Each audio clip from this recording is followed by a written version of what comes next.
Hello, Anna. How are you? Hi, Percin. I'm fine. How are you? I'm also fine. Thank you very much for taking part in this conversation on productivity.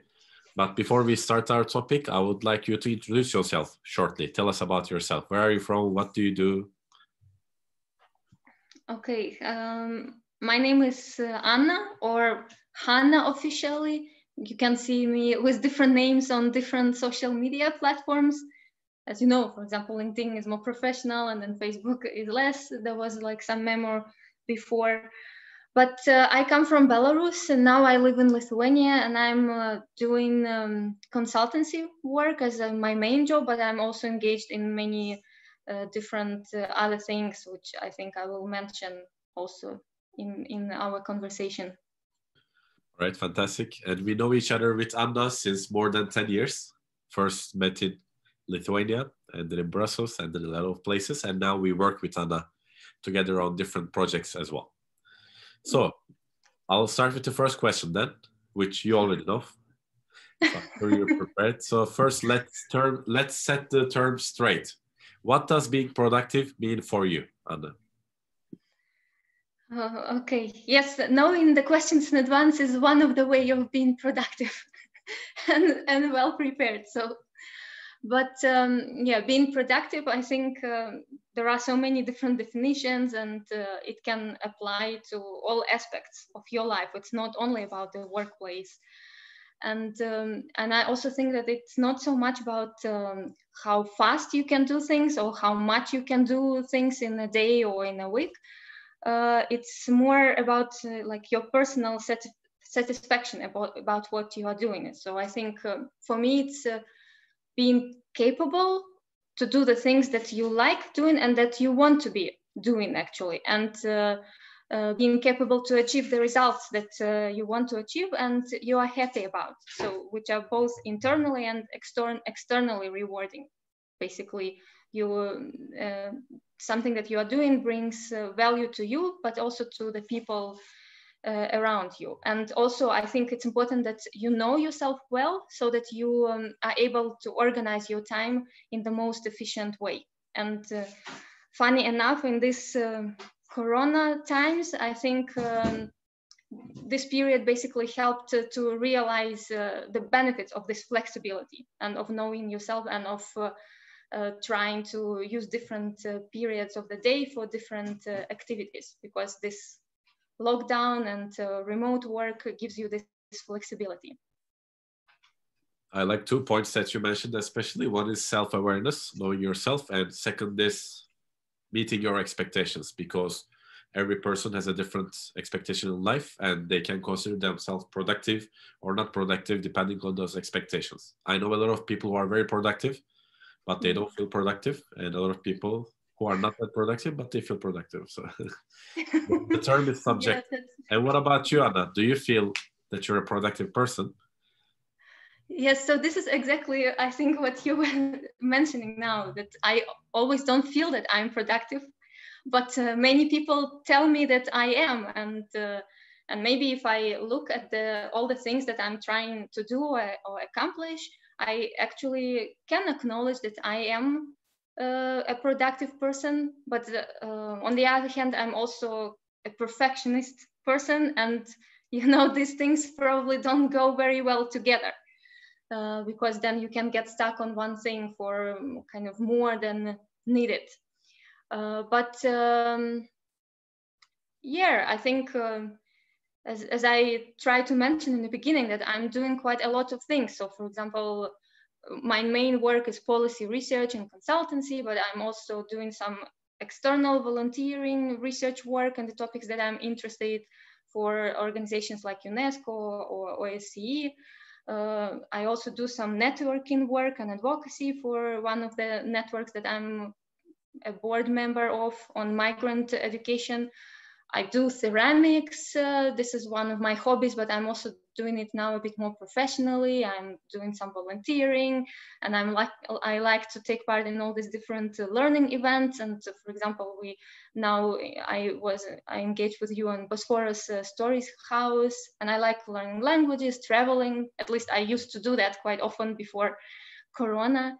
and sports. I'm now into climbing. So these are quite many things that I actually managed to do in this 24 hours that we are given. So, and I always somehow thought that the more things you are doing, the more you are getting done. And it was the same way from my early childhood. I think besides like regular school, I was always also going to musical school and to the painting school right after it. And I was always taking part in some volunteering activities with our social pedagogue. So, and one thing that I want to say that it was always a struggle for me to choose just one thing to focus on. And when you hear about all this different productivity advice, they always say that you have to choose one field or one profession, and then you have to focus and devote all yourself if you want to achieve something great in it. And then this was always putting quite a lot of pressure on me and gave me a lot of anxiety because I didn't know what to choose. And I was always afraid that, oh, okay, if I choose this one, what if I stop being interested in it? Or what if I will be missing out on all the other things that are really interesting for me? So basically, at some point, I just made peace with myself that I cannot choose just one thing, and I want to be engaged in many different activities, both professionally and personally, and this is what makes me happy. And this is when I started feeling that actually by like making peace with it, you are actually becoming even more productive. And later, I also read one article about different personalities, and then they were saying that actually having different careers and different occupations, even in a full-time way, actually boosts your productivity, and also it helps you to achieve more success. And because it helps you thinking more creatively and find non-ordinary solutions, because you are actually using all the knowledge you are gaining from all the different spheres of life. So this is where I am now. A lot of self-awareness as well there. It's important to find your style, I agree. And how are you productive? How do you juggle with all this? Do you do daily, weekly, monthly plannings? Do you have a certain methodology that you use? Just tell us a bit about the tools that you use or how you do it. Yeah, so basically, yes, I think for the key things for me, of course, it's important to plan. And I used to do just like regular paper planning with like a notebook, but then I switched to different online tools. Like I use Trello, but now I'm actually using Notion as a planning tool for myself. And it's I think it's also important to have sort of several plans. I have a long-term plan with like these key bigger goals that I want to achieve in my work and all the other activities in my ceramics, for example.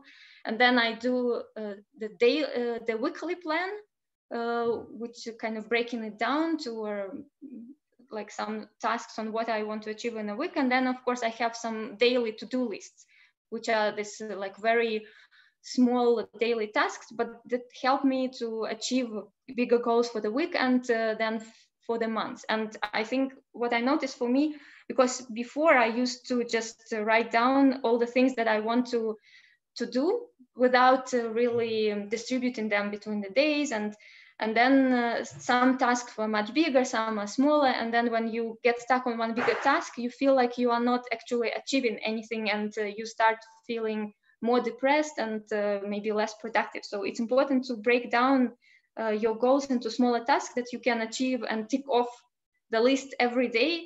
And because this gives you some sort of inner boost and confidence that, yeah, actually I have done something during the day. You feel productive, and then you get this energy for the next day.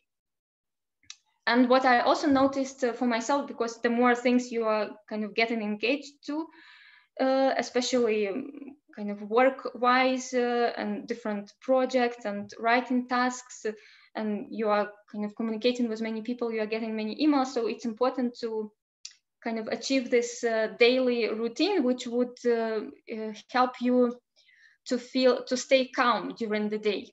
So that for me, that's why it's important. For example, now I'm trying to start my day from some kind of meditation exercises. I'm not rushing into checking my phone right away, which I was using before, which I was doing before. And I, like the first thing I open my eyes, I try to check my emails, and then I start thinking already like in this very hectic way, oh no, I just have to start working right away. But now I realize the benefit of not doing that. And at least for the first half a day, I'm just not checking my phone, but like trying to set myself for the day, and maybe starting from some affirmations, or sometimes really just some yoga exercises. And then once you actually set your mind for, like in this peaceful way for the whole day, then you can start checking your emails. And I noticed that a huge difference when you actually start checking your emails after you set your mindset in the right way, because then your reaction is even different. You are reacting much more calmly and peacefully, and then you think more rationally. Great. It was the same for me as well. I used to look at my social media or emails the first thing, and when I stopped doing it, it changed a lot within me as well, which is more the same with the transformation you had. And my final question then to you would be, if I was a person who would come to you and ask you, because I see you're a productive person, and say, Anna, how are you so productive? It's amazing. Can you tell me one thing that would put me on the way on being productive? When I ask the question, I know there's not one single magical answer, but a lot of people expect such a thing. So if a person asked you for a suggestion on being productive, if they had the intention to do so, but I have no idea where to start, what would you say to them? Yeah, I think it's quite personal for everyone, and it's hard to come up with one thing. But like if it would be just the first thing which you would do is probably, I think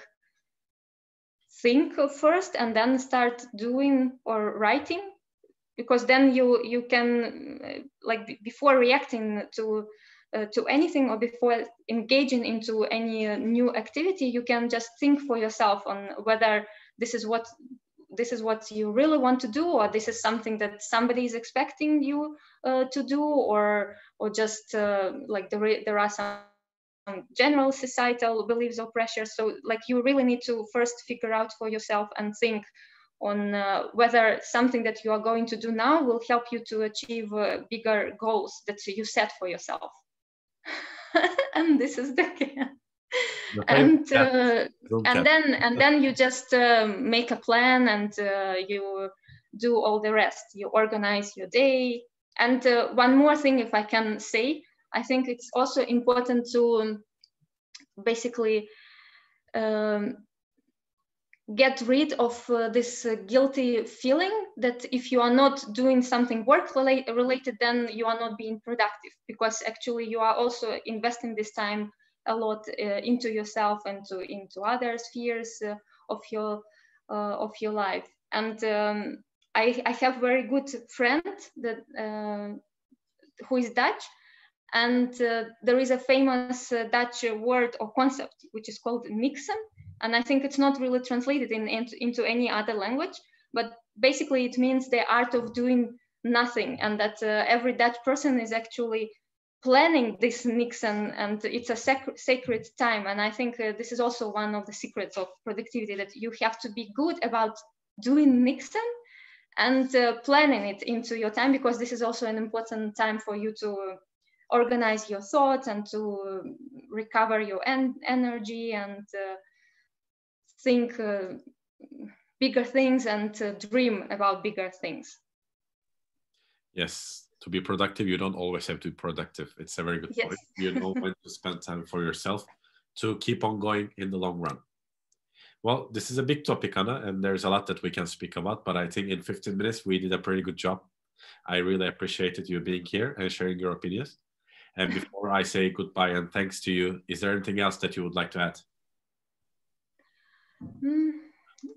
Yeah, one more thing. I think maybe I would say, which was personally lesson that I learned for myself, is that just don't be afraid to be interested and active in many things, and it will help you to understand, to to grow, first of all, and to understand issues around you in a more multifaceted way. And all the dots will connect later.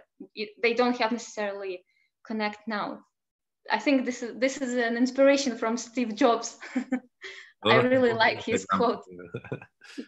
And thank you so much, Percin. It was a very interesting conversation. I appreciate it, Anna. Thank you very much, and see you later. And thanks to your cat as well for coming. Yeah, he's one of the inspirations. Bye.